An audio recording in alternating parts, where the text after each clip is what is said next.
सोचिए कि हिमालय की एक जमा देने वाली ठंडी रात है। हवा इतनी तेज चल रही है जैसे पहाड़ों के बीच कोई डरावनी चेतावनी गूंज रही हो। बिल्कुल रोंगटे खड़े कर देने वाला मंजर। हाँ, और वो संकरे पहाड़ी रास्ते जो पूरी तरह से बर्फ से ढके हुए हैं।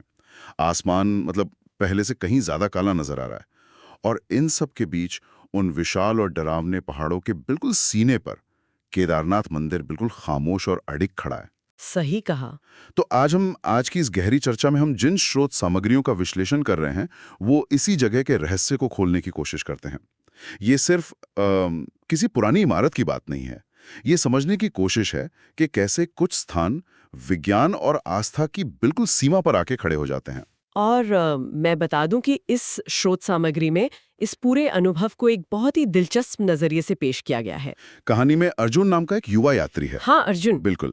और अर्जुन वहां प्रार्थना करने या कोई मन्नत मांगने नहीं गया है। अच्छा। तो फिर वो वहां सिर्फ जवाब ढूंढने गया है। वो बचपन से इस जगह की उन रहस्यमयी कहानियों को सुनता आ रहा है जिन्हें वैज्ञानिक भी पूरी तरह से समझा नहीं पाए हैं। तो जब वो मंदिर के पास पहुंचता है तो उसे आग के पास बैठा एक बूढ़ा साधु मिलता है। और वो साधु उसे देखकर मुस्कुराता है और कहता है, तुम जवाब ढूंढने आए हो? यहाँ आने वाला हर व्यक्ति कुछ न कुछ ढूंढ रहा होता है। क्या बात है। ये संवाद और अर्जुन का ये जो सफर है, वो हम जैसे आधुनिक इंसानों की उस मानसिकता का बहुत सटीक उदाहरण है। हाँ, मैं सहमत हूँ। मतलब हम हर चीज को सिर्फ डेटा, लॉजिक और एक्सरे मशीन के चश्मे से देखना चाहते हैं। हम चाहते हैं कि हर चमत्कार का एक ठोस इंजीनियरिंग ब्लूप्रिंट हो। बिल्कुल। हमें हर चीज के पीछे का मैकेनिज्म चाहिए होता है। सही कहा। कोई भी घटना हो तो हम उसे हिस्सों में बांटकर समझना चाहते हैं। लेकिन अर्जुन जो तर्क ढूंढ रहा है और वह साधु जो आग के पास बैठा है, उन दोनों के बीच की जो बातचीत है ना, वही आज की हमारी इस चर्चा की नींव है। वो साधु अर्जुन को सबसे पहले मंदिर की भौतिक संरचना के बारे में बताना शुरू करता है। और देखिए, वास्तुकला की बात करना यहाँ इसलिए जरूरी है क्योंकि अक्सर लोग अध्यात्म को विज्ञान से अलग कर देते हैं। हाँ, आमतौर पर ऐसा ही होता है। लेकिन इस जगह पर वास्तुकला और अध्यात्म एक दूसरे में बिल्कुल गुंथे हुए हैं। जब हम सदियों पहले की बात करते हैं, तो उस समय कोई पक्की सड़कें तो थी नहीं। बिल्कुल नहीं। कोई मशीनें, क्रेन या आज के जमाने के ट्रांसपोर्ट के साधन नहीं थे। फिर भी इस इतने विशाल मंदिर को बनाने के लिए भारी भरकम पत्थरों को हिमालय के उन खतरनाक रास्तों से लाया गया। सोचकर ही अजीब लगता है।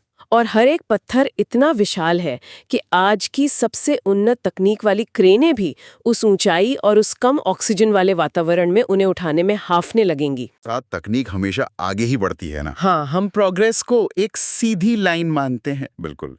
इतिहास को एक सीधी ऊपर जाती हुई रेखा की तरह देखा जाता है, जहां हम मानते हैं कि प्राचीन लोग कम जानते थे और आज का आधुनिक इंसान सबसे बुद्धिमान है। जो कि एक बहुत बड़ा भ्रम है। हाँ, और उन पत्थरों को देखकर ऐसा लगता है जैसे उन प्राचीन निर्माताओं के पास भूगोल और इंजीनियरिंग की कोई ऐसी गहरी समझ थी जो आज हम पूरी तरह से खो चुके हैं। सही बात है। बिना किसी 3D सॉफ्टवेयर या आधुनिक ब्लूप्रिंट के उन्होंने हिमालय जैसी अस्थिर जगह पर एक अभेद्य किला खड़ा कर दिया।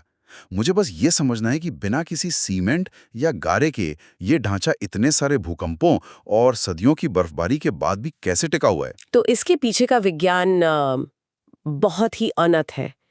इसे एशलर मेसनरी या ड्राई स्टोन इंजीनियरिंग कहा जाता है। एशलर मेसनरी। अच्छा, हाँ। आधुनिक निर्माण में हम क्या करते हैं? हम ईंटों को सीमेंट से जोड़ते हैं ताकि एक कठोर ढांचा बन सके, ताकि वो हिले नहीं। बिल्कुल। लेकिन हिमालय एक सिस्मिक जोन है, एक भूकंपीय क्षेत्र है जहां टेक्टोनिक प्लेट्स लगातार खिसक रही हैं। अगर कोई इमारत बहुत कठोर होगी तो भूकंप के झटके से वो बीच से टूट जाएगी, क्रैक हो जाएगी। क्योंकि उसमें लचीलापन नहीं होगा। बिल्कुल। तो प्राचीन निर्माताओं ने पत्थरों को जोड़ने के लिए किसी गारे या सीमेंट का इस्तेमाल नहीं किया। इसके बजाय उन्होंने हर पत्थर को इस तरह तराशा कि वो दूसरे पत्थर के साथ इंटरलॉक हो जाए। मतलब जैसे किसी पजल के टुकड़े होते हैं? एकदम सही, पजल के टुकड़ों की तरह। तो पत्थरों के अपने भारी वजन और उनके बीच के घर्षण यानी फ्रिक्शन की वजह से वे एक साथ टिके रहते हैं। एक मिनट, तो इसका मतलब ये हुआ कि वो इमारत पूरी तरह से कठोर नहीं है, बल्कि उसके पत्थरों के बीच थोड़ा सा लचीलापन है। ठीक यही बात है। जब भूकंप आता है तो ये इमारत टूटती नहीं है, बल्कि झटके की ऊर्जा को सोख लेती है। अरे वाह! पत्थर अपनी जगह से मामूली सा हिलते हैं और फिर गुरुत्वाकर्षण की वजह से वापस अपनी जगह पर सेट हो जाते हैं। ये तो कमाल है। ये प्रकृति की ताकत से लड़ने की कोशिश नहीं है, बल्कि प्रकृति की जो गतिज ऊर्जा है उसके साथ तालमेल बिठाने का एक बहुत ही शानदार विज्ञान है। उन्होंने केवल इमारत नहीं बनाई, उन्होंने उस जगह के भूविज्ञान को, जियोलॉजी को समझा। ये एक बहुत ही नया नजरिया है सोचने का। मतलब प्रकृति का विरोध करने के बजाय उसकी ऊर्जा को ही अपनी मजबूती बना लेना। हाँ बिल्कुल। लेकिन देखिए, ये तो होगी वास्तुकला की बात, लेकिन वास्तुकला के नियम तब तक ही काम करते हैं जब तक परिस्थितियां एक हद में हो, है ना? हाँ, एक लिमिट तक ही डिजाइन काम करता है। और ये बात हमें सीधे 2013 की उस विनाशकारी आपदा की तरफ ले जाती है, क्योंकि जब वो प्रलय आई थी, तब इंजीनियरिंग की सारी किताबें और भौतिकी के सारे नियम बहुत छोटे पड़ गए थे। बिल्कुल छोटे पड़ गए थे। स्रोत सामग्री उस दृश्य को इस तरह सामने रखती है कि पानी किसी साधारण नदी की बाढ़ की तरह नहीं था। वो सीधा पहाड़ फाड़कर मौत का रूप लेकर आया था। हाँ, 2013 की उस घटना के जो प्रमाण हैं, वे सच में दहला देने वाले हैं। पहाड़ का एक बड़ा हिस्सा टूट गया था। जो पानी और मलबा नीचे आया उसमें लाखों टन मिट्टी, विशाल पत्थर और बर्फ शामिल थी। मतलब पूरी घाटी का भूगोल ही बदल गया था। सब कुछ बह गया था उस दिन। रास्ते, पक्के मकान, सब कुछ उस सैलाब में ऐसे बह गया जैसे कभी था ही नहीं।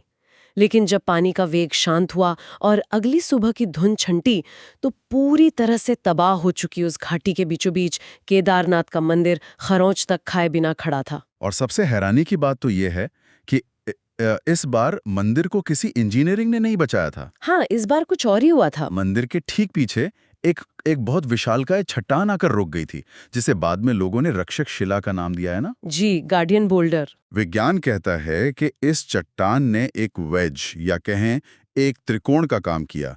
जब वो तेज गति से आता हुआ बाढ़ का पानी उस चट्टान से टकराया तो वो दो हिस्सों में बंट गया बिल्कुल। और मंदिर के दोनों किनारों से बहकर निकल गया। मतलब अगर वो चट्टान वहां नहीं होती तो पानी का सीधा प्रहार मंदिर को तिनके की तरह बहा ले जाता। सही कह रहे हैं। पानी के बहाव को मोड़ने का ये जो भौतिक विज्ञान है, जिसे हम फ्लूइड डायनामिक्स कहते हैं, वो यहाँ पूरी तरह से काम कर रहा था। चट्टान का आकार ही ऐसा था कि उसने पानी की भारी ऊर्जा को तितर-बितर कर दिया। तो विज्ञान बहुत आसानी से ये समझा देता है कि चट्टान के वहां होने से पानी कैसे मुड़ा। हाँ, वो तो ठीक है, लेकिन जो बात विज्ञान नहीं समझा पाता वो ये है कि वो चट्टान ठीक उसी जगह पर कैसे आई। यही तो सबसे बड़ा सवाल है। जरा इसे इस तरह से विजुलाइज कीजिए। ये एक कॉस्मिक पिनबॉल गेम की तरह है। Cosmic pinball. हाँ, सोचिए, पहाड़ के ऊपर से भयंकर पानी के साथ हजारों विशाल पत्थर नीचे लुढ़क रहे हैं। रास्ते में अनगिनत बाधाएं हैं। कोई भी पत्थर किसी भी दूसरी चट्टान से टकराकर अपनी दिशा बदल सकता है। बिल्कुल, और उस मलबे में तो ऐसे ही हो रहा था। लेकिन उन हजारों पत्थरों में से वो एक विशेष चट्टान ठीक उसी कोण से लुढ़कते हैं, बिल्कुल सही गति के साथ आती है और मंदिर से कुछ ही दूरी पर ठीक उसी जगह आकर रुकती है जहां से वो उस पूरी इमारत को ढाल की तरह बचा सके। मतलब 1 इंच दाएं या 1 इंच बाएं और पूरी कहानी खत्म हो जाती। और जब हम इसे केओस थ्योरी और संभावनाओं के गणित के नजरिए से देखते हैं ना, तो ये बात और भी उलझ जाती है। हाँ, प्रोबेबिलिटी तो शून्य लगती है। बिल्कुल, इतने सारे अनियंत्रित वेरिएबल्स जैसे पानी का वेग, मलबे का घर्षण, ढलान का कोण, एक पत्थर का बिल्कुल सही समय और सही स्थान पर आकर रुक जाना सांख्यिकीय रूप से लगभग 0 के बराबर है। 0% चांस। हाँ, विज्ञान इसे बस एक बहुत ही दुर्लभ संयोग मानकर छोड़ देता है। और दूसरी तरफ वो साधु है। जब अर्जुन उस चट्टान के बारे में पूछता है तो वो साधु कोई गणित या भौतिकी नहीं समझाता। वो बस चुपचाप उस मंदिर की ओर देखकर हाथ जोड़ लेता है।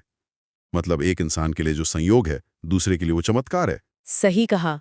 लेकिन ये चर्चा केवल भौतिक ढांचे के बचने की नहीं है। मंदिर क्यों बचा?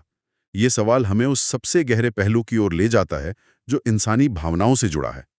ये बहुत महत्वपूर्ण हिस्सा है। अर्जुन वहां उस ठंडी रात में एक ऐसा दृश्य देखता है जो किसी भी तार्किक इंसान को बेचैन कर दे।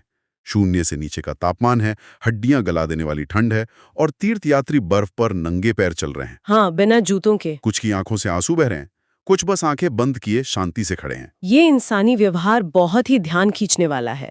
शरीर दर्द में है, लेकिन चेहरे पर एक गहरी राहत है। हाँ, अर्जुन जब साधु से पूछता है कि ऐसा क्यों है, तो साधु का जवाब होता है, क्योंकि ये जगह जीवित है। जगह जीवित है। हाँ, ये सिर्फ पत्थरों का एक मृत ढांचा नहीं है। लोग यहाँ कोई पर्यटन के लिए या छुट्टियां मनाने नहीं आते। वे यहाँ अपना दर्द, अपने जीवन का डर, अपनी भारी चिंताएं और सबसे बढ़कर अपना अपराध बोध लेकर आते हैं। गिल्ट लेकर आते हैं। बिल्कुल। और बिना किसी तार्किक कारण के वे उस बोझ को उतारकर वापस लौटते हैं। और इस बात को बल मिलता है महाभारत की उस किंवदंती से, जिसका जिक्र हमारी स्रोत सामग्री में किया गया है। हाँ, वो कहानी बहुत जरूरी है इस संदर्भ में। कुरुक्षेत्र का युद्ध कोई साधारण युद्ध नहीं था। पांडवों ने अपने ही गुरुओं, अपने ही भाइयों और रिश्तेदारों का खून बहाया था।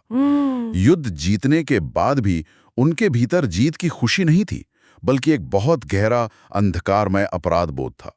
उस पाप से, उस भारी मानसिक बोझ से मुक्ति पाने के लिए वे शिव को ढूंढते हुए हिमालय तक आ गए। और ये किंवदंती बहुत ही गहरी है। कथा कहती है कि शिव पांडवों से मिलना नहीं चाहते थे, क्योंकि युद्ध का पाप बहुत बड़ा था। हाँ, शिव ने एक बैल का रूप धारण कर लिया और खुद को पहाड़ों में छिपाने की कोशिश की। लेकिन जब पांडवों ने उन्हें पहचान लिया और उन्हें रोकने के लिए आगे बढ़े, तो शिव धरती के भीतर समाने लगे। कथा के अनुसार उसी समय केदारनाथ में उस पवित्र बैल का कूबड़ यानी हम्प प्रकट हुआ, जो आज भी वहां मौजूद है और जिसकी पूजा होती है।